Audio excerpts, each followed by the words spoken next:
Praise the Lord. കർത്താവായ യേശുക്രിസ്തുവിൻ്റെ അതിപരിശുദ്ധമായ നാമം വാഴ്ത്തപ്പെടുമാറാകട്ടെ.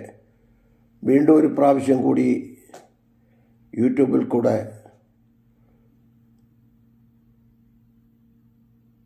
തിരുവചനവുമായി നിങ്ങളുടെ മധ്യത്തിലായിരിക്കാൻ സർവകൃപാലുവായ ദൈവം അടിയൻ്റെ ജീവിതത്തിൽ ഒരുക്കി തന്ന വിലയേറിയ മകൽ ഭാഗ്യത്തെ ഓർത്ത് അടിയൻ നന്ദിയോട് ദൈവത്തെ സ്തുതിക്കുന്ന സ്തോത്രം ചെയ്യുന്നു.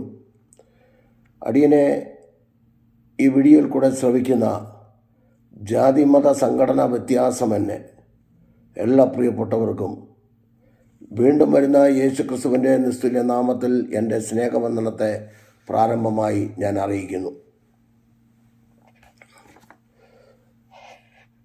കഴിഞ്ഞ പ്രാവശ്യം കതിരമരത്തെക്കുറിച്ചൊരു മെസ്സേജ് ഇടുവാനിടയായി. തള്ളപ്പെട്ട കതിരമരവും തള്ളപ്പെട്ട ക്രിസ്തു, അതുപോലെ തള്ളപ്പെട്ട മനുഷ്യരും ഉണ്ടായിരുന്നു.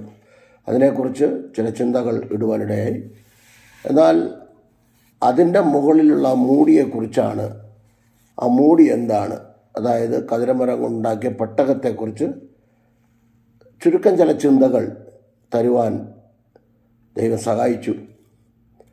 അത് അനേകർ അഭിപ്രായം പറയുവാനിടയായി. എന്നാൽ ചിലർക്ക് പിടിക്കാത്ത കാര്യങ്ങളുമുണ്ട്, അതിലൊന്നും കാര്യമില്ല. യേശുക്രിസ്തു പറഞ്ഞിട്ട് എല്ലാവർക്കും ഇഷ്ടപ്പെട്ടില്ല, പിന്നെ ഈ ധർമ്മരാജൻ പറഞ്ഞ ആർക്കെങ്കിലും ഇഷ്ടപ്പെടും. അപ്പം അതുകൊണ്ട് ദൈവവചന ചിന്തയിലേക്ക് കടക്കുവാൻ താല്പര്യപ്പെടുന്നു. ഇന്നത്തെ ചിന്താവിഷയം കൃപാസനമാണ്. അതിനെ ആധാരമായിട്ട് തിരഞ്ഞെടുക്കപ്പെട്ട തിരുവെഴുത്തെന്ന് പറയുന്നത് എബ്രായർക്ക് എഴുതിയ ലേഖനം 4-ാം അധ്യായം 16-ാം വാക്യമാണ്. അവിടെ ഞാനൊന്ന് വായിച്ച് കേൾപ്പിക്കാം. അതുകൊണ്ട് കരുണ ലഭിപ്പാനും തത്സമയത്ത് സഹായത്തിനുള്ള കൃപ പ്രാപിപ്പാനുമായി നാം ധൈര്യത്തോടെ കൃപാസനത്തിന് അടുത്ത് ചെല്ലുക.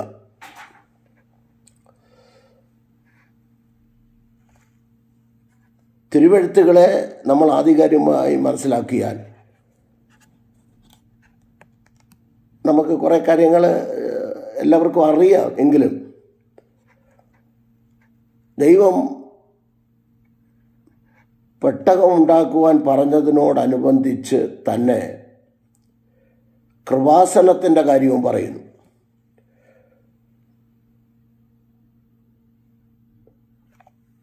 യഹോവയുടെ നിയമപ്പെട്ടകം എന്ന് പറയുന്നത് കഴിഞ്ഞ പ്രാവശ്യം പറഞ്ഞു, കതിരമരം കൊണ്ട് പെട്ടകം ഉണ്ടാക്കി അതിനെ അകത്തും പുറത്തും തങ്കം പൊതിയണം. ഇതായിരുന്നു കഴിഞ്ഞ മെസ്സേജ്.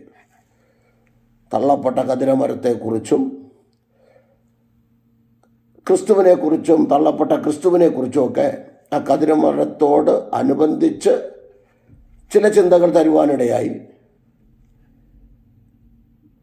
എന്നാൽ ഇന്ന് അകത്തും പുറത്തും കതിരമരത്തിൻ്റെ അകത്തും പുറത്തും തങ്കം കൊണ്ട് പൊന്നുകൊണ്ട് പൊതിയണം എന്നൊക്കെ നമ്മൾ കഴിഞ്ഞ പ്രാവശ്യം വായിച്ചു, പഠിച്ചു. ഇന്ന് കൃപാസനത്തിന് വീതിയുണ്ട്, നീളമുണ്ട്, ദൈവം കൊടുക്കുന്നുണ്ട്. വായിച്ച് കേൾപ്പിക്കാം. അവിടെ വായിക്കുന്നത് 25:17 പുറപ്പാട് പുസ്തകം 25:17. തങ്കം കൊണ്ട് കൃപാസനം ഉണ്ടാക്കണം. അതിൻ്റെ നീളം 2.5 മുഴവും വീതി 1.5 മുഴവും ആയിരിക്കണം. ഇത് ആത്മാവിനാൽ എഴുതപ്പെട്ട വചനം. ഞാനെപ്പോഴും പറയും, ഏശയ്യാ 34:16, പത്രോസ് എഴുതിയ 2-ാം ലേഖനം 1:19 മുതൽ 21 വരെ, തിമോഥെയോസിന് 2-ാം ലേഖനം 1:16-17, സഭാപ്രസംഗി 3:11. ഇതൊക്കെ നിത്യത വരെ എത്തേണ്ടതായ ദൈവവചനങ്ങളാണ്. എല്ലാ തിരുവെഴുത്തും ദൈവസ്വാസ്യമായതുകൊണ്ട് നമുക്കിതിനകത്ത് ഒരു വള്ളിക്കോ പുള്ളിക്കോ മാറ്റം വരുത്താൻ പാടില്ല.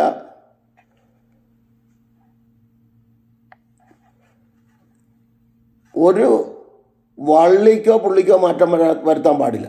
യേശുക്രിസ്തു പറഞ്ഞ കാര്യം മത്തായി 5:18-19 എടുത്തെടുത്ത് പറയുന്നതിൻ്റെ കാരണം എന്ന് പറഞ്ഞാൽ പലരും ഈ വചനം കൂട്ടിക്കളയുക. എന്നെ സംബന്ധിച്ചെന്ന് പറഞ്ഞാൽ എനിക്ക് ആരോടും പിണക്കമില്ല. എന്നെ പട്ടിയെന്ന് വിളിച്ചവരോടും പിണക്കമില്ല, എന്നെ ചീത്ത വിളിച്ചവരോടും പിണക്കമില്ല. എനിക്ക് ആരോടും പിണക്കമില്ല. ഞാൻ എല്ലാ സഹോദരങ്ങളെയും യേശുക്രിസ്തുവിൻ്റെ നാമത്തിൽ സ്നേഹിക്കാറുണ്ട്. യേശുക്രിസ്തുവിൻ്റെ ആത്മാവ് എന്നിൽ വസിക്കുന്നത് കൊണ്ട് ആ യേശുക്രിസ്തുവിൻ്റെ സ്നേഹത്തിൽ ഞാൻ അവരെ സ്നേഹിക്കാറുണ്ട്, എല്ലാവരെയും സ്നേഹിക്കാറുണ്ട്. ദൈവവചനം വിട്ട് ഇടത്തോട്ടോ വലത്തോട്ടോ മാറുന്നത് എനിക്കിഷ്ടമല്ല. ഞാൻ ഇന്ന് വരെ മാറിയിട്ടുമില്ല. കർത്താവ് വിളിക്കുന്ന സമയം വരെ മാറണമെന്നുള്ള താല്പര്യവുമില്ല. അപ്പോൾ ദൈവവചനം കോട്ടിക്കളയുന്നത് കൊണ്ടാണ് ഞാൻ ഈ വീഡിയോയുമായിട്ട് വന്നത്. ഞാൻ ഈയിടെ ഒരു ഇത് കണ്ടു, ഫേസ്ബുക്കിൽ അല്ലെങ്കിൽ വീഡിയോ കണ്ടു. കൃപാസനത്തിലെ അമ്മ, കൃപാസനത്തിലെ അമ്മയ്ക്കൊന്നും പോകാൻ പറ്റത്തില്ല. കൃപാസനത്തിൽ എത്രയോ പ്രാവശ്യം പറഞ്ഞു, എന്നിട്ടും മനുഷ്യരെ വഞ്ചിക്കുന്നതാണ് വേദന ഉണ്ടാകുന്നത്. മഹാപുരോഹിതൻ പോലും, മോശയുടെ സഹോദരനായ അഹരോൻ പോലും വർഷത്തിലൊരിക്കൽ കൃപാസനത്തിലേക്ക് അടുത്ത് ചെല്ലുവാൻ കഴിയത്തുള്ളൂ. ഞാൻ എൻ്റെ ചിന്താവിഷയം മാറിയതല്ല, ഞാൻ വരിക.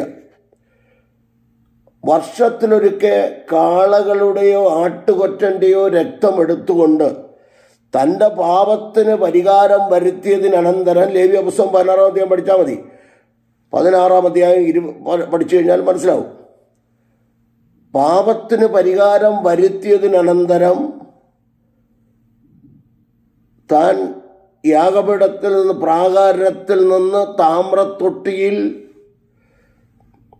ദേഹം കഴുകി, സ്നാനത്തിന് മുൻകുറിയായി നിൽക്കുന്നു, കഴുകി വിശുദ്ധ സ്ഥലത്ത് പോയി അവിടുന്ന് തിരശീലയിൽ തൊട്ടുകൊണ്ട് അതിപരിശുദ്ധ സ്ഥലത്തേക്ക് വർഷത്തിലൊരിക്കൽ മോശയ്ക്കോ അഹരോനോ പോകാൻ കഴിയത്തുള്ളൂ. അതിന് തിരുവെഴുത്തെന്താ പറയുന്നതെന്ന് ഞാനൊന്ന് വായിച്ച് കേൾപ്പിക്കാം. ലേവ്യ പുസ്തകം 16:2, ലേവ്യ പുസ്തകം 16-ാം അധ്യായം വായിച്ചോണം. ഞാൻ വചനമാണ് പറയുന്നത്, അതുകൊണ്ട് ആരും തല്ലാനോ എടുക്കാനോ വരരുത്. ചീത്ത വിളിച്ചോ, കുഴപ്പമില്ല, എത്ര വേണമെങ്കിലും വിളിച്ചോ. കൃപാസനത്തിന് മീതെ മേഘത്തിൽ ഞാനെന്ന് പറയുന്നത് ദൈവം, യഹോവയാം ദൈവം. പുറപ്പാട് പുസ്തകം 3:13, ഞാനാകുന്നവൻ ഞാനാകുന്നു എന്നള്ളി ചെയ്ത ദൈവം വെളിപ്പെടുന്നത് കൊണ്ട് നിന്റെ സഹോദരനായ അഹരോൻ മരിക്കാതിരിക്കേണ്ടതിന് വിശുദ്ധ മന്ദിരത്തിൽ തിരശീലയ്ക്കകത്ത് പെട്ടകത്തിന്മേലുള്ള കൃപാസനത്തിന് മുൻപിൽ എല്ലാ സമയത്തും വരരുത് എന്ന് അവനോട് പറയണം.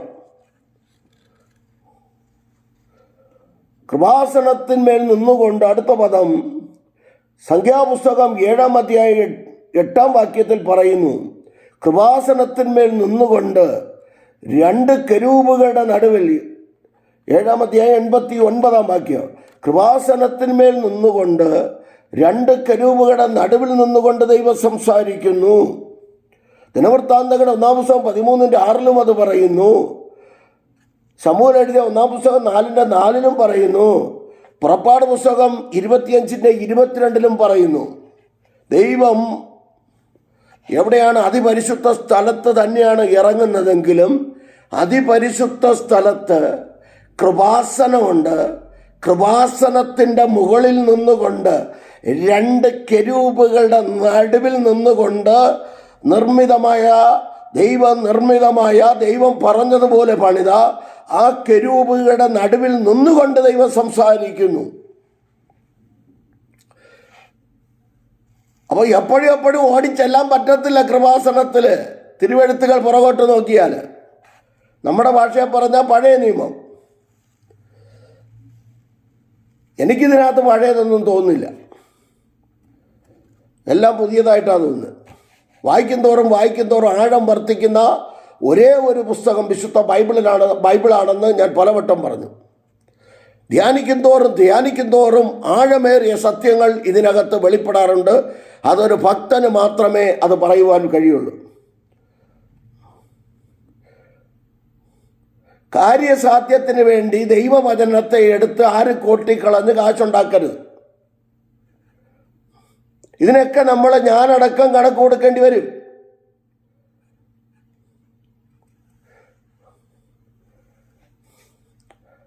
യേശുവിൻ്റെ അമ്മ മറിയെന്നും കൃപാസനത്തിലൊന്നും കയറി ചെന്നിട്ടില്ല.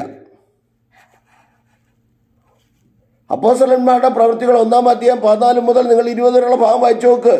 പരിശുദ്ധാത്മാവിനെ പ്രാപിക്കുവാൻ യേശുക്രിസ്തുവിൻ്റെ അമ്മ മറിയ അവിടെ ഉണ്ടായിരുന്നു. പിന്നത്തേതിലോ തിരുവെഴുത്തുകളിലോ ചരിത്രത്തിലോ പറയുന്നില്ല. ബാക്കിയുള്ളതൊക്കെ എഴുതി ഉണ്ടാക്കിയതാണ്, ഡ്യൂപ്ലിക്കേറ്റ് പരിപാടികൾ.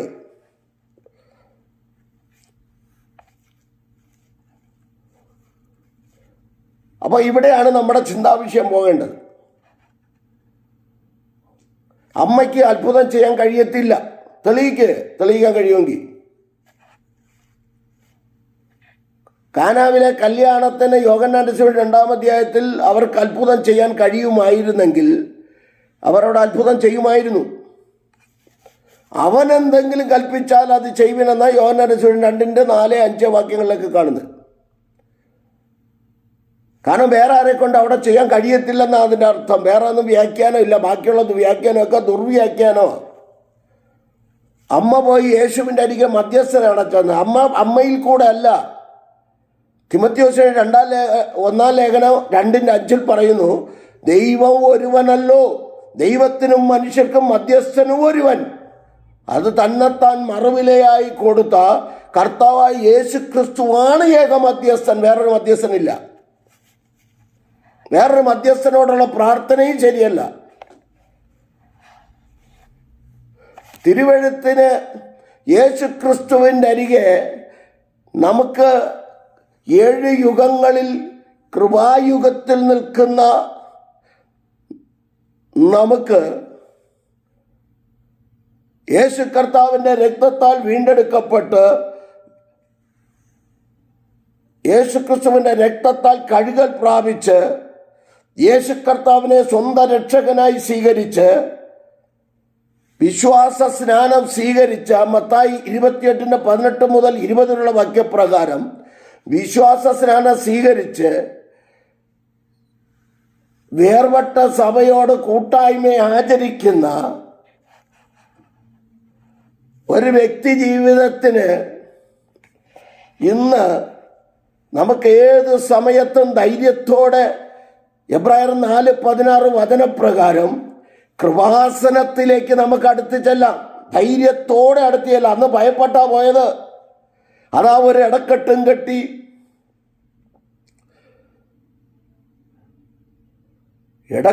കെട്ടി കയറുമെടുത്ത് വെളിയിലിട്ട്.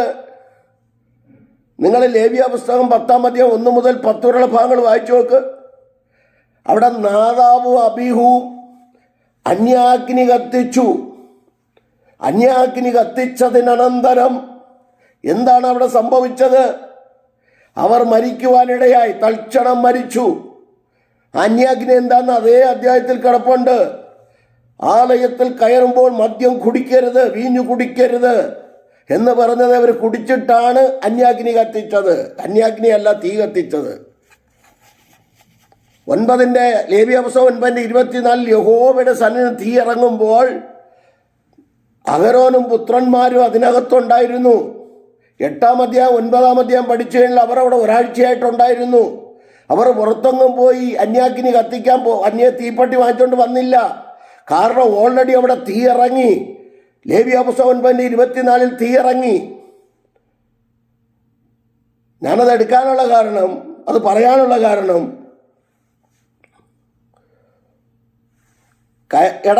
ഇടച്ചരട് കെട്ടി ഒരു കയറും വലിച്ചിട്ടിരുന്നു. അഹരോന്റെ അവിടെ എഴുതിയിരിക്കുന്നു. ലേവ്യ പുസ്തകം 10-ാം അധ്യായം 1 മുതൽ 10 വരെ വായിക്കുമ്പോൾ അവിടെ ഉസിയേൽ എന്ന് പറഞ്ഞ അഹരോന്റെ ഇളയപ്പനായ ഉസിയേൽ എന്ത് ചെയ്തു? അവരോട് കൂട്ടർ ചേർന്ന് അതിനെ കയറുകൊണ്ട് വലിച്ച് ബോഡിയെ വെളിയിലിട്ടു. പുറത്തു കൊണ്ടുപോയി ബാക്കി കാര്യങ്ങളൊക്കെ അവർ ചെയ്തു.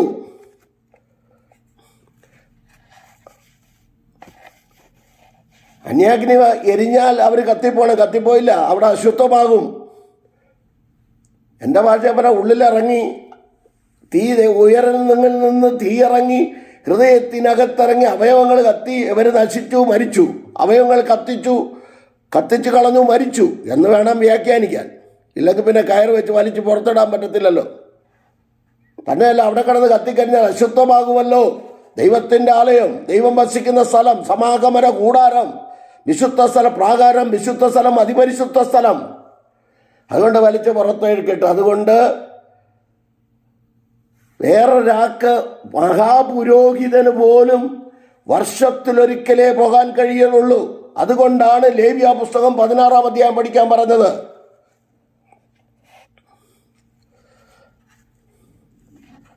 അപ്പൊ എന്താണ് കൃപാസനം? തങ്കം കൊണ്ട് പൊതിയണം. 25 പുറപ്പാട് പുസ്തകം 25:17 തങ്കം കൊണ്ട് പൊതിയണം. ഒരു കട്ടി തങ്കമെടുത്ത് അതിനെ അടിച്ച് എബ്രായർ 9:1-5 വരെ വായിക്കുമ്പോൾ അതേ മനയ സംഭവാദിയാതുരക്ഷസി അതിനെ അടിച്ച് കൃപാസനം ഉണ്ടാക്കി. കൃപയുള്ളവൻ കൃപാസനം ഉണ്ടാക്കി.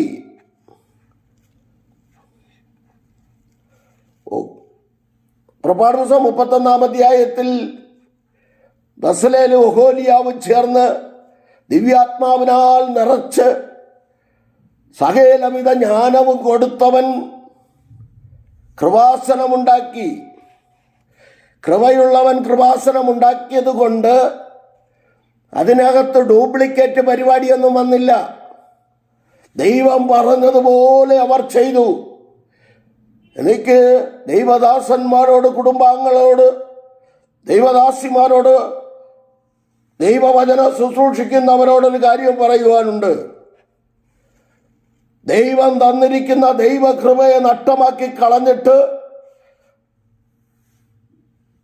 അത് ലോകപ്രകാരമുള്ള കാര്യങ്ങൾക്കത് വിനിയോഗിക്കരുത്. ദൈവം തന്ന ദൈവകൃപ എന്ന് പറയുന്നത് കോടികൾ കൊടുത്താലും കിട്ടാത്തതല്ലേ ദൈവം നമുക്കൊക്കെ ദൈവം ദാനമായി തന്നത്.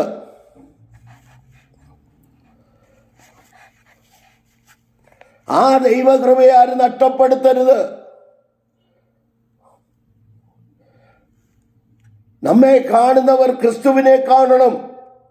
നാം ക്രിസ്തു യേശുവിന്റെ പത്രങ്ങളാണ്. കൊരിന്ത്യർക്ക് 2 ലേഖനം 3:3.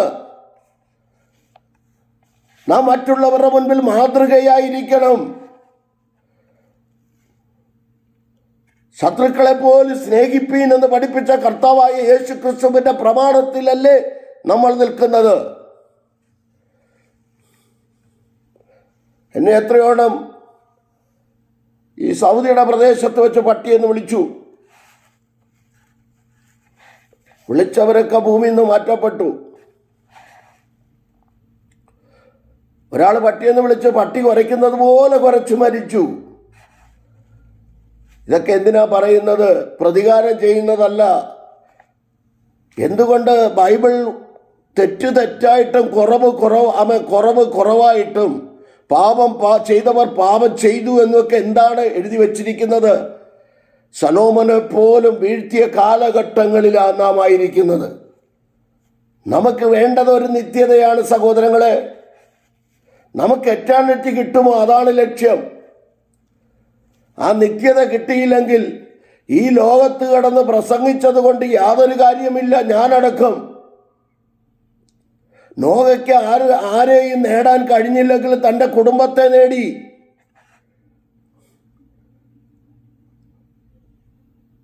അവർ 8 പേർ രക്ഷ പ്രാപിച്ചു. ആ പെട്ടകത്തിൽ അല്പജനം എന്നത് 8 പേരെന്നാണ് പത്രോസ് അപ്പോസ്തലൻ എടുത്ത് എഴുതിയിരിക്കുന്നത്. എൻ്റെ ചിന്താവിഷയത്തിലേക്ക് ഞാൻ വരട്ടെ. അവിടെ വായിക്കുന്ന ഇതാണ്: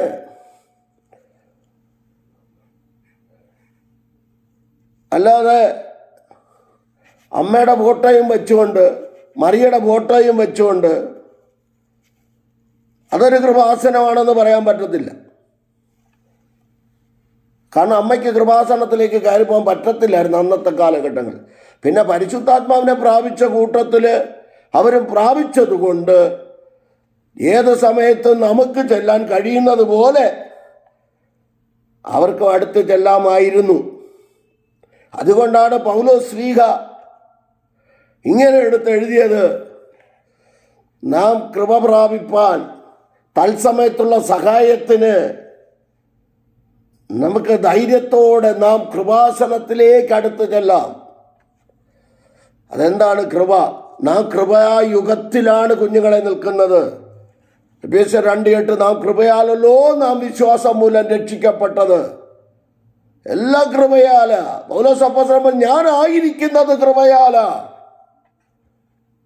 ഞാനായിരിക്കുന്നത് കൃപയാല. നിഷ്പാപയുഗം, മനസ്സാക്ഷി യുഗം, മാനുഷിക ഭരണയുഗം, വാഗ്ദത്ത യുഗം, ന്യായപ്രമാണ യുഗം, കൃപായുഗം.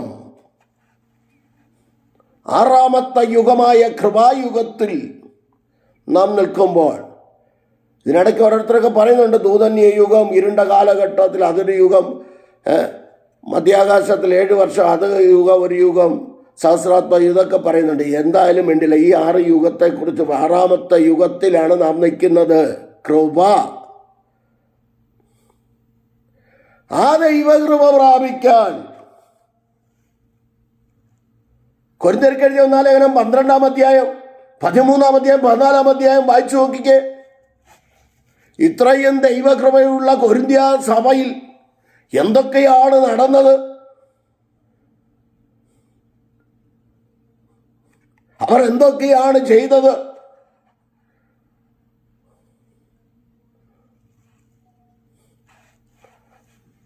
നമുക്ക് ഒരേ ഒരു കാര്യമുള്ളൂ, ഇന്ന് കർത്താവ് വിളിച്ചാലും സന്തോഷത്തോടെ പോകണം, നിത്യതയിലെത്തണം. കർത്താവ് മധ്യാകാശത്ത് വന്നാൽ രൂപാന്തരം പ്രാപിച്ച് ക്രിസ്തുവിൻ്റെ ശബ്ദത്തിന് മുമ്പിൽ മധ്യാകാശത്തേക്ക് കടന്നു പോകണം. ഇവിടെ ആരും കിടക്കരുത്. ഇനി അങ്ങോട്ടുള്ള കാലഘട്ടങ്ങളൊക്കെ വളരെ ദുഷ്കാലമാ, ദുർഘട സമയങ്ങളാ. തിമോഥെയോസിന് എഴുതിയ 2-ാം ലേഖനം 3-ാം അധ്യായം പഠിക്കുമ്പോൾ ദുർഘട സമയങ്ങളാ. അല്ലാതെ വെറും ഒരു ഭൗതിക നന്മയല്ല. ജനം കടന്നു വരട്ടെ, ജനം ക്രിസ്തു യേശുവിനെ അറിയട്ടെ, യേശു കർത്താവിനെ സ്വന്തം രക്ഷകനായി സ്വീകരിക്കട്ടെ, വിശ്വാസ സ്നാനം കൈക്കൊള്ളട്ടെ, വേർപെട്ട സഭകളുമായി കൂട്ടായ്മ ആചരിക്കട്ടെ. വിവിധ രാജ്യങ്ങളിൽ ഇരുന്ന് എന്നെ കേൾക്കുന്ന സഹോദരങ്ങളെ, സഹോദരന്മാരെ, സഹോദരിമാരെ, കുഞ്ഞുകുട്ടികളെ, വിശ്വാസ കുടുംബങ്ങളെ, ജാതി മത സംഘടനാ വ്യത്യാസം എന്ന സഹോദരങ്ങളെ, ജീവനായ ക്രിസ്തു, ജീവനായ ക്രിസ്തു, ഉറവയായ ക്രിസ്തു, അല്ലെങ്കിൽ ഉറവിടമായ ക്രിസ്തു, ആ യേശുവിൻ്റെ അരികിലേക്ക് നമുക്ക് അടുത്ത് ചെല്ലാനാണ് എബ്രായ ലേഖന കർത്താവ് പറഞ്ഞത്. ഇവിടെ വായിച്ചു, തങ്കം കൊണ്ട് 25-22, അവിടെ പുറപ്പാട് പുസ്തകം 25-20, അവിടെ ഞാൻ നിനക്ക് പ്രത്യക്ഷനായി കൃപാസനത്തിന്മേൽ നിന്നും സാക്ഷ്യപെട്ടകത്തിന്മേൽ നിൽക്കുന്ന 2 കെരൂബുകളുടെ നടുവിൽ നിന്നും ഇസ്രായേൽ മക്കൾക്കായി ഞാൻ, അവിടെയും ഞാനാണ്, നിന്നോട് കൽപ്പിക്കുവാനിരിക്കുന്ന സകലവും നിന്നോട് അരുളി ചെയ്യും. ഈ കൃപാസനത്തെ പറഞ്ഞല്ലോ, നേരത്തെ പറഞ്ഞു, തങ്കം കൊണ്ട് മാത്രം അടിപ്പ് പണിയായി, തങ്കം അനേക ശോധനകളിൽ കൂടെ കടന്നു വന്ന ഈ തങ്കം, ഇതിനെ അടിച്ച പരത്തി ഉരുക്കി എടുത്തതുപോലെ മാനവകുലത്തിൻ്റെ പാപത്തിൻ്റെ പരിഹാരത്തിനായി ഒരുവൻ ഭൂമിയിലേക്ക് താണിറങ്ങി വന്നു, യാഗമാകുവാൻ. മനുഷ്യന്റെ പാപത്തിന് വേറെ പരിഹാരമില്ല, കൊടുക്കുവാൻ കഴിയാത്തത് കൊണ്ട് കൊമ്പും കുളമ്പുമുള്ള മൂരിയേക്കാളും അത് ദൈവത്തിന് പ്രസാദമാകുമോ? കൊമ്പും കുളമ്പുമുള്ള മൂരി, അതുപോലെ അതിനെ യാഗം കഴിച്ചാലും ദൈവത്തിന് പ്രസാദമാകുകയില്ല. തിരുവെഴുത്തുകൾ പുറകോട്ട് പലവിധ ബലികൾ നടന്നു. ആട്, കാള, കോലാട്ടുകൊറ്റൻ, കുറുമ്പ്രാവ്, പ്രാവ്, ആട്, ഇതൊക്കെ യാഗം നടന്നിട്ടും പാപത്തിന് പരിഹാരമില്ല, പാപത്തിനൊരു മോക്ഷമില്ല. പാപം മറയ്ക്കപ്പെടുകയത്രേ ചെയ്തത്. അവിടെ പാപത്തിന് പരിഹാരമുണ്ടായിരുന്നു എങ്കിൽ മാനവകുലത്തിൻ്റെ പാപത്തിൻ്റെ പരിഹാരത്തിനു വേണ്ടി യേശുക്രിസ്തു ഭൂമിയിലേക്ക് താണിറങ്ങി വരേണ്ട ആവശ്യമില്ല. യേശുക്രിസ്തു ദൈവമാണ്. യേശുക്രിസ്തു മനുഷ്യ സാദൃശ്യത്തിൽ ഇറങ്ങി വന്ന ക്രിസ്തുവാണ്. അതേ യേശുക്രിസ്തുവിൻ്റെ ആത്മാവ് തന്നെയാണ് പരിശുദ്ധാത്മാവ്.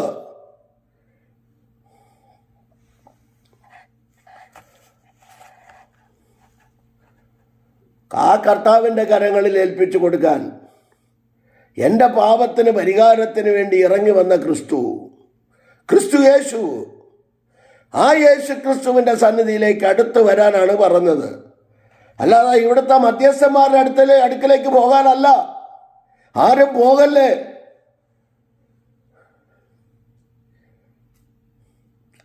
റോമർ 10:9-10 കർത്താവായ യേശു ക്രിസ്തുവിനെ വായ് കൊണ്ടേറ്റു പറയുകയും മറിയോട് പറയാന്നല്ല. ഒരു സ്ഥലത്തെങ്കിലും 66 പുസ്തകത്തിനകത്ത് പറഞ്ഞിട്ടുണ്ടോ മറിയോട് പറയണോ? പാലസ്തീനിലെ യോസഫിന് വിവാഹം നിശ്ചയിച്ചിരുന്ന മറിയോട് പറയണമെന്ന്. പാലസ്തീനിലെ യോസഫിന് വിവാഹം നിശ്ചയിച്ചിരുന്ന മറിയയിൽ യേശുക്രിസ്തു ജനിക്കാമെന്ന് തിരുവെഴുത്തുകളിലില്ല. സ്ത്രീയുടെ സന്തതി ആരിൽ ജനിക്കുമെന്ന് പറഞ്ഞില്ല. ഒരു സ്ത്രീയിൽ ജനിക്കുമെന്നേ പറഞ്ഞിട്ടുള്ളൂ. പക്ഷേ ഈ സ്ത്രീയിൽ ജനിച്ചതിൻ്റെ കാരണം എൻ്റെ തിരുവചന ധ്യാനമനുസരിച്ച് സ്ത്രീയിൽ ജനിച്ചതിൻ്റെ ഏക കാരണമെന്ന് പറയുന്നത് ദൂത് പറഞ്ഞപ്പോൾ സമ്മതിച്ചു കൊടുത്തു. ഇതാ അടിയൻ അങ്ങയുടെ ദാസി, അവിടുത്തെ ഇഷ്ടം എന്നിൽ ഭവിക്കട്ടെ. ന്യായപ്രമാണ യുഗത്തിൽ നിൽക്കുമ്പോൾ കല്ലെറിഞ്ഞു കൊള്ളണം. ശരിക്കു പറഞ്ഞ മറിയെ ഞങ്ങൾ സ്നേഹിക്കുന്നത് പോലെ വേറെ ആരും സ്നേഹിക്കുന്നില്ല. അവരെ ഞങ്ങൾ സ്നേഹിക്കുന്നു. യേശുക്രിസ്തുവിന് ജന്മം കൊടുത്തത് മൂലം, അല്ലെങ്കിൽ യേശുക്രിസ്തു പരിശുദ്ധാത്മാവിനാൽ ഉരുവാകുവാൻ അവൻ പാത്രം തുറന്നു കൊടുത്തത് മൂലം, സ്വീകരിച്ചത് മൂലം അവർ അനുഭവിച്ച വേദനകൾ, കഷ്ടതകൾ, പ്രതിസന്ധികൾ, പോരാട്ടങ്ങൾ എത്ര ഉണ്ടെന്ന് നല്ലതുപോലെ ഞങ്ങൾക്കറിയാം. ഞങ്ങൾ സ്നേഹിക്കുന്നു. പക്ഷേ യേശുക്രിസ്തുവിൻ്റെ സ്നേഹത്തിൽ ഞങ്ങളുടെ മാനവകുലത്തിൻ്റെ പാപത്തിന് വേണ്ടി ഇറങ്ങി വന്ന ആ യേശുക്രിസ്തുവിന് ഉദരം കൊടുത്തത് കൊണ്ട് ഞങ്ങൾ സ്നേഹിക്കുന്നു. പക്ഷേ അവരെ ആരാധിക്കണമെന്ന് ഒരു വചനത്തിലും തെളിവില്ല. ഇത് വ്യൂസ് കൂട്ടാൻ വേണ്ടി പറയുന്നതല്ല. ജനത്തെ വഴിതെറ്റിക്കുവാൻ. യശയ്യാ 28:10-11 വായിക്കുമ്പോൾ ചട്ടത്തിന്മേൽ ചട്ടം, സൂത്രത്തിന്മേൽ സൂത്രം, ആദായ സൂത്രവുമായി നടക്കുമ്പോൾ, ഞാൻ ദുബൈയിലായിരിക്കുമ്പോൾ ഒരു സഹോദരൻ എന്നോട് പറഞ്ഞു, മർത്തോമക്കാരന്, പുള്ളി പറഞ്ഞു, പാസ് ഇങ്ങനെ ഇരുന്ന് പ്രാർത്ഥിച്ചാലൊന്നും ആരും വരത്തില്ല. അതുകൊണ്ട് ഒരു മറിയയുടെ ഫോട്ടോയോ യേശുവിൻ്റെ ഫോട്ടോയോ ഒരു 4-5 ഫോട്ടോയൊക്കെ വെച്ച് പാസ് ഒന്ന് ഇരുന്ന് നോക്ക്, ഇതിനകത്ത് ആൾക്കാരുടെ ബഹളമായിരിക്കുമെന്ന്. എൻ്റെ ഭാഷയെ പറഞ്ഞ ഇംഗ്ലീഷുകാരെ യേശുവിനെ വരച്ചാൽ ഇംഗ്ലീഷുകാരൻ്റെ കൂട്ടിയിരിക്കും. മലയാളി വരച്ചു കഴിഞ്ഞാൽ കവളൊട്ടിയിരിക്കും. കറുത്ത് കവളും എന്നെ പോലെ കറുത്ത് കവള് കൊട്ടിയിരിക്കും. പിന്നെ തമിഴ്നാട്ടുകാർ വരച്ചു കഴിഞ്ഞാൽ അവരുടെ കൂട്ടിരിക്കും. ഓരോരുത്തരുടെ ഭാവനയിലാണ് വരച്ചു വച്ചിരിക്കുന്നത്. മാനവകുലത്തിൻ്റെ പാപത്തിൻ്റെ പരിഹാരത്തിന് വേണ്ടി ഇറങ്ങി വന്ന, ജഡസാദൃശ്യത്തിൽ ഇറങ്ങി വന്ന ക്രിസ്തു ഇന്ന് ആരാണ്? വെളിപ്പാട് പുസ്തകം 1-ാം 10 മുതൽ 14 വരെയുള്ള ഭാഗങ്ങൾ വായിച്ചു കഴിഞ്ഞാൽ അറിയത്തില്ലേ? സൂര്യൻ ശക്തിയോടെ പ്രകാശിക്കുന്നത് പോലെ പ്രകാശമുള്ളവനല്ലേ ക്രിസ്തു? അഗ്നിജ്വാലയ്ക്കൊത്ത കണ്ണുള്ളവനല്ലേ ക്രിസ്തു? തലയും തലമുടിയും ഹിമം പോലെ വെളുത്തതല്ലേ ക്രിസ്തു? കാൽ രണ്ട് ഉലയിൽ ചുട്ടുപഴിപ്പിച്ച വെള്ളോട്ടിന് സദൃശമായതല്ലേ ക്രിസ്തു? അവന്റെ വലം കൈയിൽ 7 നക്ഷത്രമുള്ളവനല്ലേ ക്രിസ്തു?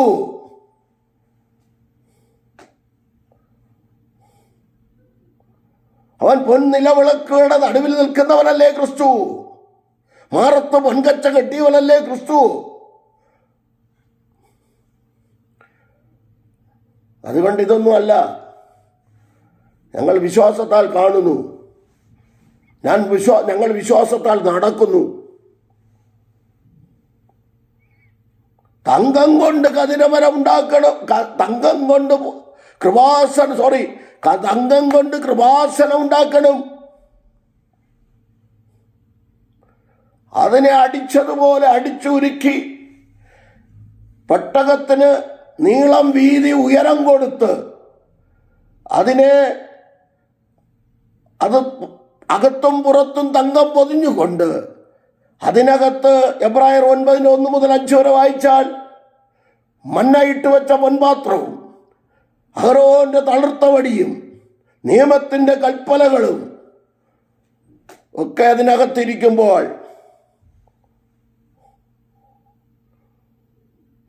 ഇതിനെ മൂടുവാൻ ഒരു കൃപാസനം വേണം. അതിനകത്ത് കതിരമരം വേണ്ട, തങ്കം കൊണ്ട് പൊതിയണം.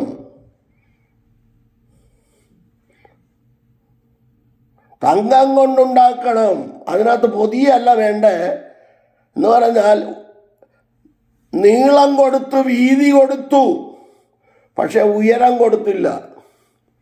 അതാണ് പുറപ്പാട് പുസ്തകം 25-ാം അധ്യായം 17-ാം വാക്യം. വീതി 1.5 മുഴം, നീളം 2.5 മുഴം, പക്ഷെ വേറെ ഉയരമില്ല. വീതി നീളേ ഉള്ളൂ. 25-17 പുറപ്പാട്. അതിൻ്റെ അർത്ഥമെന്നാ? അതിൻ്റെ അർത്ഥമെന്ന് പറയുന്നത്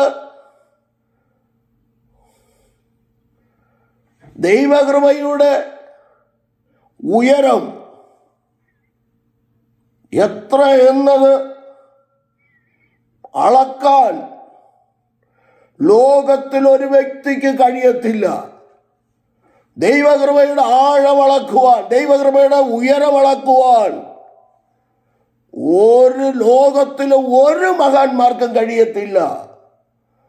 അതുകൊണ്ട് ദൈവം എന്ത് ചെയ്തില്ല?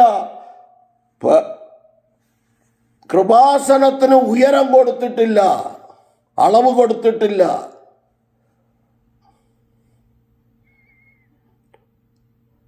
റോമർ 11:33 പറയുന്നു, ദൈവത്തിൻ്റെ ധനം, ജ്ഞാനം, അറിവ് എന്നിവയുടെ ആഴമേ എന്ന് വിളിക്കുകയാണ് അപ്പോസ്തലനായ പൗലോസ്. ദൈവത്തിൻ്റെ ധനം, അറിവ് എന്നിവയുടെ ആഴം അദ്ദേഹത്തിന് മനസ്സിലാകുന്നില്ല. ഡബിൾ PhD എടുത്ത പുള്ളിക്ക് മനസ്സിലാകുന്നില്ല. ഗമാലിയന്റെ കാൽക്കലിരുന്ന് പഠിച്ച അപ്പോസ്തലനായ പൗലോസിന് മനസ്സിലാകുന്നില്ല. ഇത്രത്തോളം ആഴമാ ദൈവകൃപ. ആഴമേറിയ സത്യങ്ങളാ 66 പുസ്തകങ്ങളിൽ അടങ്ങിക്കിടക്കുന്നത്. ആഴമേറിയ സത്യങ്ങൾ.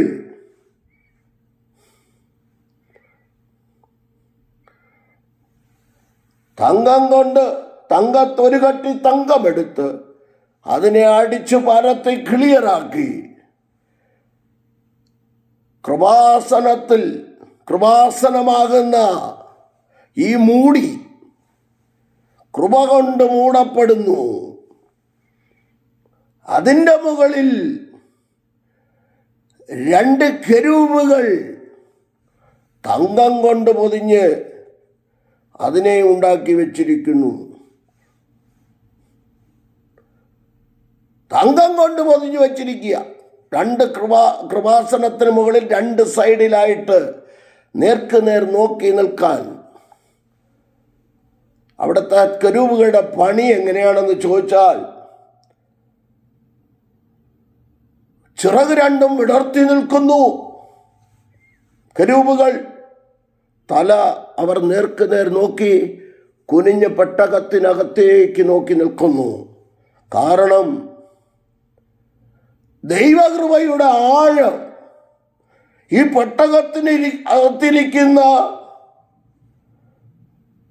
മണ്ണായിട്ട് വെച്ച മൺപാത്രവും അഹരോന്റെ തളിർത്ത വടിയും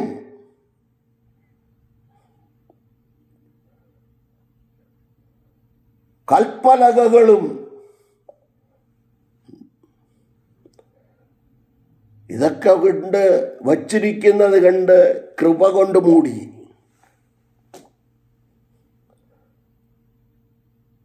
ദൈവകൃപ കൊണ്ട് മൂടി വച്ചിരിക്കുക.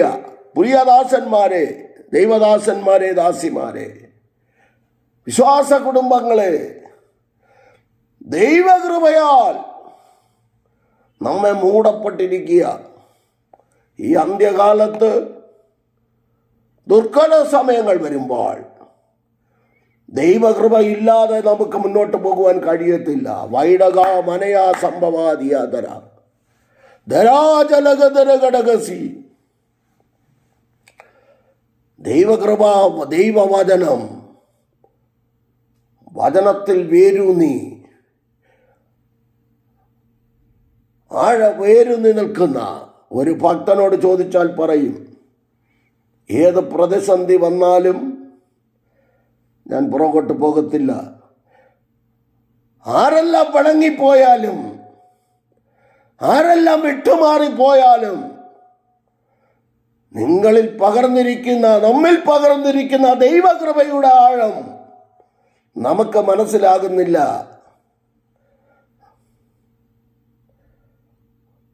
ദൈവം തന്നിരിക്കുന്ന ചെറിയ ശുശ്രൂഷയാകട്ടെ, ഒരു സ്തോത്രമാകട്ടെ, ഒരു ഹല്ലേലൂയ ശബ്ദമാകട്ടെ, ഒരു പാട്ടാകട്ടെ, അത് നിത്യതയെക്കുറിച്ചുള്ളതായിരിക്കണം. അത് നിത്യത, അതൊന്നും ആർക്കും വേണ്ട.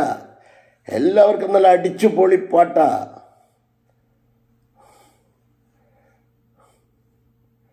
അതൊന്നുമല്ല. ഭക്തന്മാർ പാടിയത് അനുഭവത്തിൽ നിന്ന്, അനുഭവത്തിലുള്ള പാട്ടുകൾ പാട്. ആ നിത്യതയെക്കുറിച്ചൊന്ന് ദർശനം കാണട്ടെ.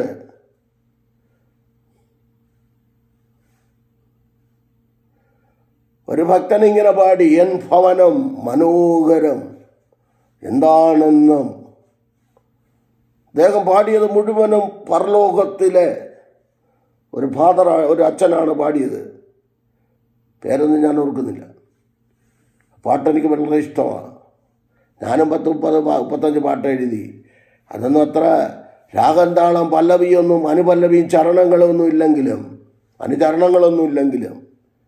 ആർക്കെങ്കിലും പ്രയോജനപ്പെടട്ടെ. ചില വ്യക്തി ജീവിതങ്ങൾ എടുത്ത് പാടാറുണ്ട്. അവർക്ക് പാടട്ടെ. നമ്മുടെ കയ്യിൽ കാശില്ല അതൊന്നും ഇറക്കാൻ. പക്ഷെ ഞാൻ പറയുന്നത്, ഒരിക്കൽ നമ്മൾ ഈ ലോകം വിട്ട് കടന്നു പോകണം ദൈവകൃപയോടെ. ഈ വിശുദ്ധ ബൈബിൾ നമ്മെ പഠിപ്പിക്കുന്നത്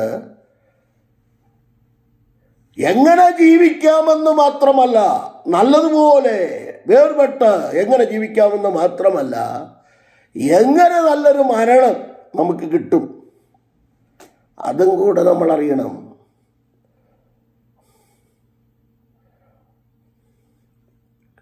കർത്താവ് വിളിക്കുമ്പോൾ പോകുവാൻ ഒരുങ്ങിയിരിക്കണം. നമ്മൾ ഒരുങ്ങേണ്ടത് ആവശ്യമാണ്. നമ്മുടെ ജീവിതം, ഞാൻ പറയാറുണ്ട്, ഞാൻ ജോലിയൊക്കെ വിട്ടിറങ്ങി വന്നതാ. ഷിപ്പിലെ ജോലിയായിരുന്നു. ജോലിയൊക്കെ വിട്ടിറങ്ങി വന്നതാ. കർത്താവ് വിളിച്ചു ഇറങ്ങി. കട്ടതയുണ്ട്, പോരാട്ടമുണ്ട്, വെല്ലുവിളിയുണ്ട്, എല്ലാം ഉണ്ട്. ഒറ്റപ്പെടുത്തലുകളുണ്ട്. ഇപ്പോഴും ഒറ്റപ്പെടുത്തലുകളാണ്. ആത്മീയ കുളത്തിൽ എല്ലാവരും ഒറ്റപ്പെടുത്തും. കാരണം കറതീർന്ന വചനം പ്രസംഗിക്കുന്നത് കൊണ്ട് ആർക്കും വേണ്ട എന്നും പറഞ്ഞുകൊണ്ട് നേരെ തിരിച്ച് CSIയിലോട്ട് പോകാനൊന്നും ധർമ്മരാജൻ തീരുമാനിച്ചിട്ടില്ല. ഞങ്ങളൊക്കെ CSI പാരമ്പര്യക്കാരാ, അങ്ങോട്ട് പോകാൻ താല്പര്യപ്പെടുന്നില്ല. ആരെല്ലാം ഒറ്റപ്പെടുത്തിയാലും യേശു കൂടെ ഉണ്ടെന്ന് ഉറപ്പുണ്ട്, യേശു ക്രിസ്തു കൂടെ ഉണ്ടെന്ന് ഉറപ്പുണ്ട്. ആ യേശുവിൽ മുറുകെ പിടിക്കുക, കർത്താവ് കൈവിടുകയില്ല. ഉറപ്പായിട്ട് ഞാൻ പറയുന്നു. ഞാൻ ആരെയും വേദനിപ്പിക്കാൻ പറഞ്ഞതല്ല. മറിയ എന്ന സ്വോത്ര യേശുവിന് ഉദരം കൊടുത്ത ആ സഹോദരി എന്നാണ് ഞാൻ പറയുന്നത്. ഞങ്ങൾക്ക് വെറുപ്പില്ല, ഞങ്ങൾ ഏറ്റവും കൂടുതൽ സ്നേഹിക്കുന്നു, പക്ഷേ ആരാധിക്കത്തില്ല. ആരാധനയ്ക്ക് യോഗ്യൻ യേശു ക്രിസ്തു. യെശയ്യാ 42:8 പറയുന്നു, എൻ്റെ മഹത്വം ഞാൻ ആർക്കും വിട്ടുകൊടുക്കുകയില്ല. മറിയയ്ക്ക് മഹത്വം വിട്ടുകൊടുക്കത്തുന്നില്ലെന്നല്ലേ എൻ്റെ അർത്ഥം? ഇവിടെ പുണ്യപ്രവൃത്തി ചെയ്യുന്ന പുണ്യാളന്മാർക്ക് കൊടുക്കത്തില്ലെന്നല്ലേ എൻ്റെ മഹത്വം? ഏകരക്ഷകൻ യേശു ക്രിസ്തു എന്നല്ലേ ആ അർത്ഥം? ദൈവത്തിനും മനുഷ്യനും മധ്യസ്ഥൻ ഒരുവനേ ഉള്ളൂ എന്നല്ലേ അതിൻ്റെ അർത്ഥം? ഏകരക്ഷകനായ ക്രിസ്തു അല്ലേ അതിന് മഹത്വം എടുക്കേണ്ടത്? അല്ലാതെ ആരെങ്കിലും രക്തം ഒഴുക്കിയോ? ആവശ്യമില്ലാത്തത് ജനത്തെ പഠിപ്പിക്കരുതെന്ന് മാത്രമേ പറഞ്ഞുള്ളൂ. യേശുവാണ് ദൈവമെന്ന് പഠിപ്പിക്കുക. മധ്യസ്ഥൻ, ഏക മധ്യസ്ഥൻ യേശു ക്രിസ്തുവാണെന്ന് പഠിപ്പിക്കുക. നമ്മുടെ കുറവുകളെ യെശയ്യാ 1:18 നിന്റെ പാപം എത്ര കടും ചുമപ്പായിരുന്നാലും അത് ഹിമം പോലെ വെളുപ്പിക്കുവാൻ കഴിവുള്ള ഒരേ ഒരുവനുണ്ട്, നസ്രയനായ യേശു ക്രിസ്തുവാ. മനസ്സിലായല്ലോ? ഇത്രയേ ഉള്ളു കാര്യങ്ങൾ. കൃപാസനം പുറപ്പാട് പുസ്തകം 26:34 പറയുന്നു, അതിവിശുദ്ധ സ്ഥലത്ത് സാക്ഷ്യപട്ടകത്തിന്മീതെ കൃപാസനം വയ്ക്കണം. 30:6 പുറപ്പാട് 30:6 കൂടെ ചേർത്ത് വായിച്ചാൽ അവിടെ കാണാം. വിശുദ്ധന്മാർ, ദൈവകൃപയുള്ളവർ, ദൈവത്തിൽ നിന്ന് പ്രാപിച്ച ദൈവമക്കൾ ഒരു കാര്യം ഓർത്തുകൊള്ളണം. നമുക്ക് വേറെ ആരെയും ഓടിപ്പോകേണ്ട കാര്യമില്ല. ലോകത്തിലെ ഒരാളുടെ പുറകെ ഓടേണ്ട കാര്യമില്ല. അവരെന്ത് ചെയ്യുന്നെന്ന് നോക്കേണ്ട കാര്യമില്ല. സങ്കീർത്തനം 34:5 പറയുന്നു, അവങ്കിലേക്ക് നോക്കിയവർ പ്രകാശിതരായി, അവരുടെ മുഖമോ ലജ്ജിച്ചു പോയതുമില്ല. ഒന്ന് നോക്കാൻ കൊള്ളാവുന്നവൻ, നോക്കാൻ കൊള്ളാവുന്നവൻ ആരാണ്? യേശു ക്രിസ്തുവാണ്. അതാണ് അവങ്കിലേക്ക് നോക്കുക. സങ്കീർത്തനം 34:5 അവങ്കിലേക്ക് നോക്കിയവർ പ്രകാശിതരായി, അവരുടെ മുഖം ലജ്ജിച്ചു പോയതുമില്ല. അതിൻ്റെ അർത്ഥമല്ല പലരെയും നോക്കി ലജ്ജിച്ചു പോയതെന്നല്ലേ.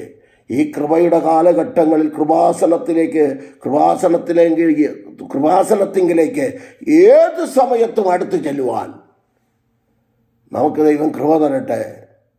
കർത്താവിൻ്റെ അടുത്തേക്ക് എപ്പോൾ വേണമെങ്കിലും ചെല്ലാം. കാരണം പണ്ട് ഒരു തിരശ്ശീല മറവായിരുന്നു. ആ തിരശ്ശീല വിശുദ്ധ സ്ഥലം വരെ യഹൂദന്മാർക്ക്, ലേവിയർക്ക് പോകാൻ കഴിയുമായിരുന്നുള്ളൂ. അതിപരിശുദ്ധ സ്ഥലത്ത് വർഷത്തിലൊരിക്കൽ മഹാപുരോഹിതന് കയറി ചെല്ലുവാൻ കഴിയുള്ളൂ.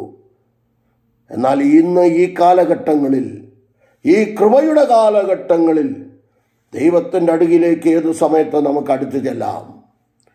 ആ കൃപയുടെ കർത്താവിൻ്റെ അരികിലേക്ക് നമുക്ക് അടുത്ത് ചെല്ലാം. തങ്കം കൊണ്ട് പണിതുണ്ടാക്കിയ, അടിപ്പ് പണിയുണ്ടാക്കിയ ആ കൃപാസനത്തെങ്കിലേക്ക് നമുക്ക് അടുത്ത് ചെല്ലാം. കർത്താവായ യേശു ക്രിസ്തു മാനവകുലത്തിൻ്റെ പാപത്തിൻ്റെ പരിഹാരത്തിന് വേണ്ടി ഈ ഒരു കട്ടി തങ്കമെടുത്ത് അടിച്ചു പരത്തിയതുപോലെ കർത്താവിൻ്റെ ശരീരത്തെ മുഴുവനും അടിച്ചു പറിച്ചു. 22-ാം സങ്കീർത്തനം 17-ാം വാക്യത്തിലാണ് തോന്നുന്നു, അവൻ്റെ എല്ലുകളൊക്കെയും അസ്ഥികളൊക്കെയും നമുക്ക് എണ്ണാം. അതുപോലെ ശരീരത്തിൽ കംപ്ലീറ്റ് അടിച്ചു പറിച്ചു. യെശയ്യാ 52:12 പറയുന്നു, അവനെ കണ്ടാൽ ആളല്ല എന്ന് തോന്നുമാറുടെ രൂപം വികൃതമായിരുന്നു. ഒരു കട്ടി തങ്കമെടുത്ത് അടിച്ച് കൃപാസനം ഉണ്ടാക്കി. ആ കൃപയുടെ ഉയരം, ആ കൃപയുടെ ആഴം, ആ കൃപയുടെ മഹത്വം ആർക്കും അറിയില്ല. ആ ദൈവകൃപ നമ്മിലേക്ക് വരട്ടെ. നമുക്ക് കൃപാവരങ്ങൾ പ്രാപിക്കാം. ആദിമ നൂറ്റാണ്ടിലെ പോലെ ഇന്നും അത്ഭുതങ്ങളും അടയാളങ്ങളും നടക്കട്ടെ. അത് ചതിവിൽ കൂടെയല്ല, വഞ്ചനയിൽ കൂടെയല്ല, വെളിച്ചെണ്ണയിൽ കൂടെയല്ല, ദൈവവചനത്തിൽ കൂടെ. രമ്യാവിനോട് വിളിച്ചു പറയുക 25:30. രമ്യ 25:30 വിളിച്ചു പറഞ്ഞു, നീ വചനങ്ങളെ പ്രവചിച്ചു പറയണം. യേശുക്രിസ്തു വിളിച്ചു പറഞ്ഞു, യോഹന്നാൻ 3:34, ദൈവം അയച്ചവൻ ദൈവത്തിൻ്റെ വചനം പ്രസ്താവിക്കുന്നു, അവന് കൃപകളെ അളവ് കൂടാതെയല്ലോ കൊടുക്കുന്നത്. ഇതെല്ലാവരും കേൾക്കുന്നുണ്ട്. ഇതൊരു പവർഫുൾ മെസ്സേജ് അല്ല. കാര്യങ്ങൾ പറഞ്ഞ് മനസ്സിലാക്കുക. ഞങ്ങളുടെ ഹൈന്ദവ സഹോദരങ്ങളൊക്കെ ഇത് കാണുന്നുണ്ട്, മുസ്ലിം സഹോദരങ്ങളൊക്കെ ഇതിനകത്തുണ്ട് ഞങ്ങളുടെ ഗ്രൂപ്പിൽ. പക്ഷെ ഞാൻ പറഞ്ഞത് ആരെയും വേദനിപ്പിക്കുന്നതല്ല. ദൈവമേ എന്നൊരു വിളി വിളിച്ചാൽ, യേശുവേ എന്നൊരു വിളി വിളിച്ചാൽ, ജീവനായ ക്രിസ്തുവേ എന്നൊരു വിളി വിളിച്ചാൽ, ജീവനുള്ള ക്രിസ്തുവെ എന്ന് വിളിക്കേണ്ട, ജീവനായ ക്രിസ്തു എന്ന് വിളിക്കാം. ജീവനുള്ളവൻ്റെ ജീവൻ പോകാൻ ചാൻസ് ഉണ്ട്. അതുകൊണ്ട് ജീവനായ ക്രിസ്തു, അവൻ അൽഫയും ഒമേഗയും, ഒന്നാമത്തവനും ഒടുക്കത്തവനും ആദിയും അന്തവുമില്ലാത്തവൻ, അതാണ് ക്രിസ്തു. ആ യേശുവിനെയാ ഞങ്ങൾ ഉയർത്തുന്നത്. അതുകൊണ്ട് കൃപയുടെ കാലത്തിൽ, കൃപയുടെ ഘട്ടങ്ങൾ, അവൻ കൃപയിൻ കാലത്തിൽ, തമിഴ് ട്രാൻസ്ലേഷൻ കൃപയിൻ കാലം, കൃപയിൻ കാലത്തിൽ നാം നിൽക്കുമ്പോൾ, ആയിരിക്കുമ്പോൾ, കൃപായുഗത്തിലായിരിക്കുമ്പോൾ നമുക്ക് ദൈവകൃപ പ്രാപിക്കാം, കൃപാവരങ്ങളിൽ മുന്നോട്ട് പോകാം. അല്ലാതെ ഒരു മധ്യസ്ഥൻ്റെ അടുക്ക് ആരും ഓടല്ലേ, ആരും ഓടല്ലേ. അത് മാത്രമാണ് പറയുന്നത്. ഞാൻ മറിയയോ ഒന്നുമല്ല കുറ്റം പറഞ്ഞ്. അവരെ ആരാധിക്കാൻ വ്യവസ്ഥയില്ല. ഇത്രയൊക്കെ നല്ല എന്നേക്കാൾ പഠിപ്പും പാണ്ഡിത്യവും വചനധ്യാനവും ഗ്രീക്ക്, അരാമിക്ക്, ഒരച്ഛൻ പറഞ്ഞതുപോലെ, എടോ നിങ്ങൾക്ക് മലയാളം മാത്രമേ അറിയത്തുള്ളൂ. അതെ, എനിക്ക് മലയാളം മതി, എൻ്റെ നിത്യതയ്ക്ക് മലയാളം മതി.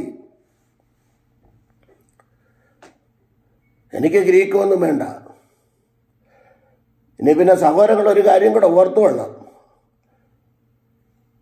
അമ്മ ദൈവമായിട്ട് ആരാധിക്കുന്ന, അമ്മയുടെ മധ്യസ്ഥ അണയ്ക്കുന്ന ഒരു കൂട്ടർ ഓർത്തു കൊള്ളും, ഒരിക്കലും അമ്മയ്ക്ക് നീ പറയുന്ന മലയാളം മനസ്സിലാവത്തില്ല. എല്ലാ ഭാഷയും ഉണ്ടാക്കിയതും കലക്കിയതും എൻ്റെ അപ്പന് മാത്രമേ അറിയത്തുള്ളൂ. ഏത് ഭാഷയിൽ വിളിച്ചാലും മറുപടി കൊടുക്കുന്ന ഒരേ ഒരു ദൈവം നസ്രേനായ യേശു ക്രിസ്തുവാ. കർണാടക പിശാചിനോട് പോകാൻ പറഞ്ഞ് മലയാളത്തിൽ പറഞ്ഞാൽ പിശാച് പോലും പോകുന്നില്ല. അവനക്കും தெரியாது. മലയാളം കൊത്തില്ല കന്നഡ പിശാസുക്ക്. തമിഴിൽ മലയാളം தெரியாது. ഇവിടെ വന്ന് അറബി സഹോദരങ്ങളോട് മലയാളം പറഞ്ഞ അവനക്ക് അറബി മാഫി മാലും ഒന്നും അറിയത്തില്ല. പക്ഷേ മറിയയ്ക്ക് അറബി അറിയത്തുള്ളൂ, പാലസ്തീൻ ഭാഷ. നീ മലയാളത്തിൽ പ്രാർത്ഥിച്ച അവർക്ക് മനസ്സിലാവില്ല. അവർ ദൈവമല്ല, അവരാരാധനയ്ക്ക് യോഗ്യരല്ല. അതുകൊണ്ട് ഞാൻ ആരെയും വിഷമിപ്പിക്കാനോ ഒരു സംഘടന ഭേദമെന്നെ വിഷമിപ്പിക്കാനല്ല. ഇത് സത്യമല്ലേ എന്ന് തെളിയിക്കണ്ടേ? ഇത് സത്യമാണ്. നിങ്ങളുടെ സഭാപ്രസംഗം 9:5-6 മരിച്ചവർക്കൊന്നും അറിയുന്നില്ല. അവർ ഭൂമിയിൽ യാതൊരു ബന്ധവുമില്ല, ഒന്നും അറിയുന്നില്ല. മരിച്ചു കഴിഞ്ഞ ഒരു മനുഷ്യന്, ഈ ഭൂമിയിൽ ജീവിച്ച് മരിക്കുന്ന മനുഷ്യനൊന്നും അറിയുന്നില്ല.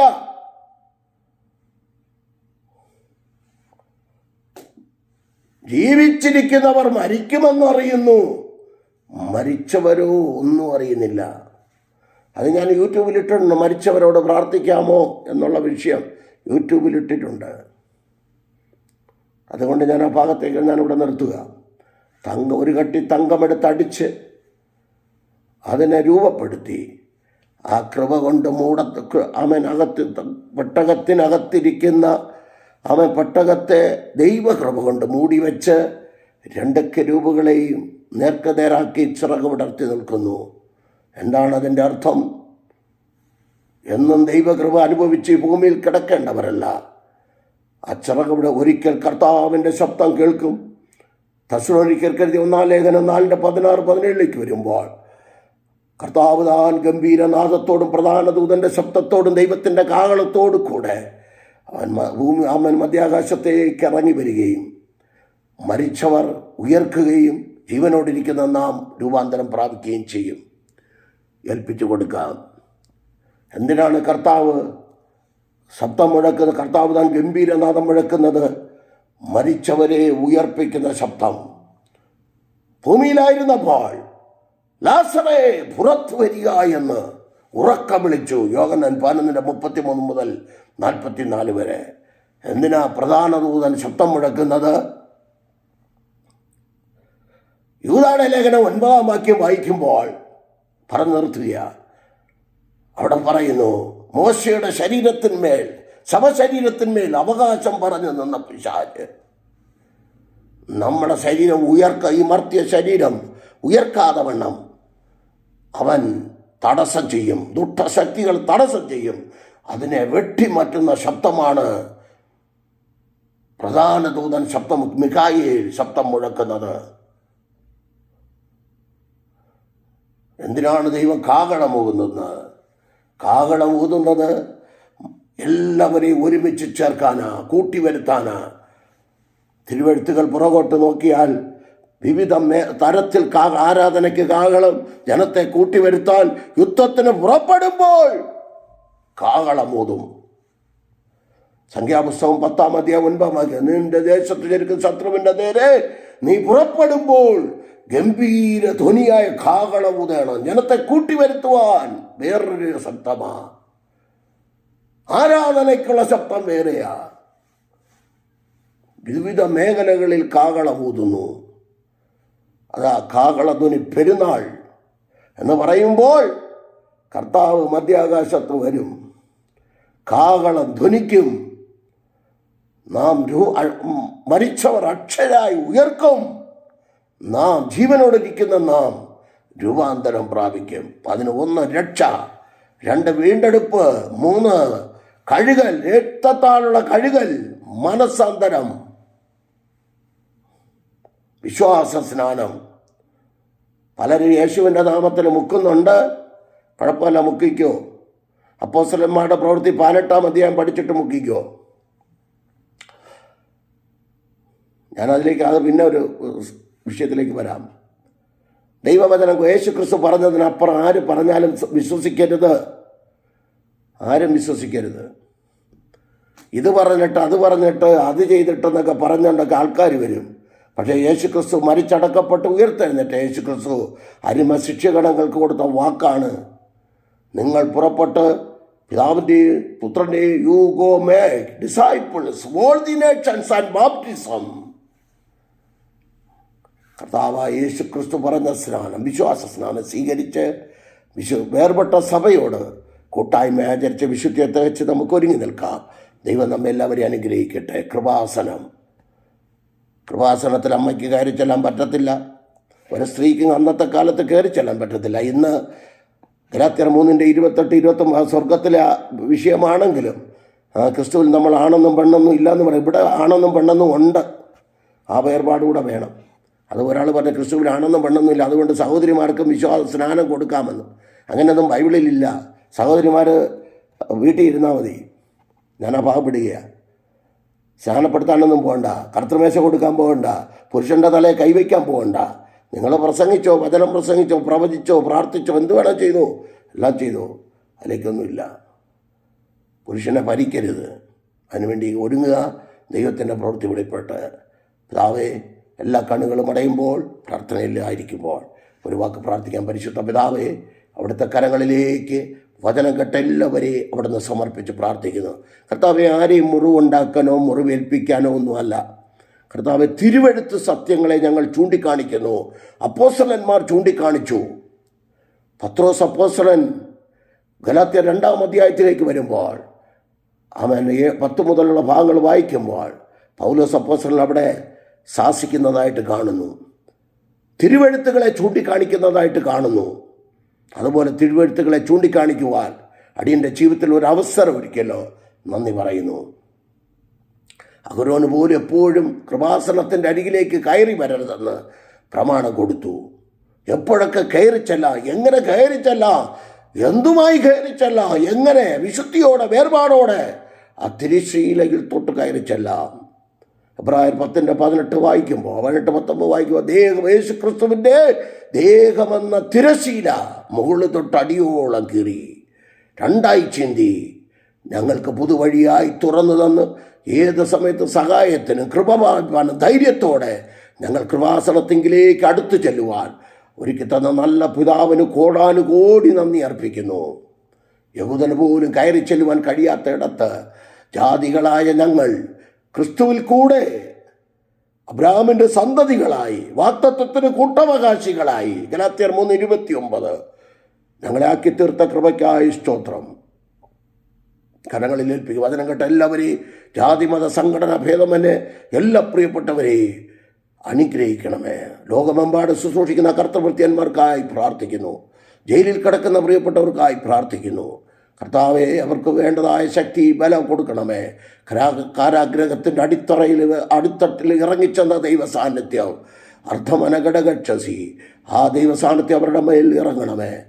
പത്രോസിനെ കാരാഗ്രഹത്തിൽ നിന്ന് പുറത്തു കൊണ്ടുവന്ന ദൈവ സാന്നിധ്യം അവിടെ അവരുടെ മേൽ ഇറങ്ങണമെന്ന് പ്രാർത്ഥിക്കുന്നു. നിൻ്റെ അങ്ങയുടെ നാമനിമിത്തം അവർ അടികൊള്ളുന്നു, അങ്ങയുടെ നാമനിമിത്തം വേദന സഹിക്കുന്നു. കർത്താവെ, നിയമത്തിന് കീഴ്പ്പെട്ടുകൊണ്ട് തന്നെ ഞങ്ങൾ മുന്നോട്ട് പോകാൻ കാര്യങ്ങൾ ചെയ്യാൻ ദൈവം സഹായിക്കണം. കർത്താവിൻ്റെ കരങ്ങളിലാനുള്ള പരിജ്ഞാനം, ബുദ്ധി, വിവേകം ഞങ്ങൾക്ക് തരണം. പ്രത്യേകിച്ച് ലോകമെമ്പാട് ശുശ്രൂഷിക്കുന്ന കർത്തൃഭൃത്യന്മാരെ ഒരിക്കൽ കൂടി ഏൽപ്പിക്കുന്നു. കുഞ്ഞുങ്ങളെ ഏൽപ്പിക്കുന്നു, അവരുടെ ശുശ്രൂഷകളെ ഏൽപ്പിക്കുന്നു. പ്രത്യേകിച്ച് ഞങ്ങളുടെ ഇന്ത്യ മഹാരാജ്യത്തിനായി പ്രാർത്ഥിക്കുന്നു. പ്രധാനമന്ത്രിക്കായി പ്രാർത്ഥിക്കുന്നു, മാനസാന്തരപ്പെടട്ടെ. പ്രസിഡന്റായി പ്രാർത്ഥിക്കുന്നു, മാനസാന്തരപ്പെടട്ടെ. ആമേൻ. അധികാരികൾ 29 സംസ്ഥാനം ഭരിക്കുന്ന മുഖ്യന്മാർ അവർ മാനസാന്തരപ്പെടട്ടെ, നീതിയുള്ള ഭരണം നടത്തട്ടെ. കർത്താവിൻ്റെ കരങ്ങളിൽ ഏൽപ്പിക്കുന്നു, എല്ലാവരെയും ഏൽപ്പിക്കുന്നു. തുടർന്ന് വഴി നടത്തും. അടിയനെ കുടുംബമായി ഏൽപ്പിക്കുന്നു, പ്രിയപ്പെട്ട ഏൽപ്പിക്കുന്നു, കുഞ്ഞുങ്ങളെ 3 പേരെ ഏൽപ്പിക്കുന്നു. എല്ലാവരെയും അവിടുത്തെ കരങ്ങളിൽ ഏൽപ്പിച്ച് സമർപ്പിച്ച് പ്രാർത്ഥിക്കുന്നു. കർത്താവ് സഹായിക്കണം. അടിയനെ ഇങ്ങനെ ശുശ്രൂഷയ്ക്ക് അവസരം ഒരുക്കി തന്ന ഇവിടെ ഭവനത്തിലുള്ള അങ്ങയുടെ ദാസനെ കുടുംബമായി ഏൽപ്പിച്ച് പ്രാർത്ഥിക്കുന്നു. അവിടുത്തെ കൃപയിൽ കാക്കണം, പരിപാലിക്കണം, സകലവിധ നന്മകളാലും നിറയ്ക്കണം.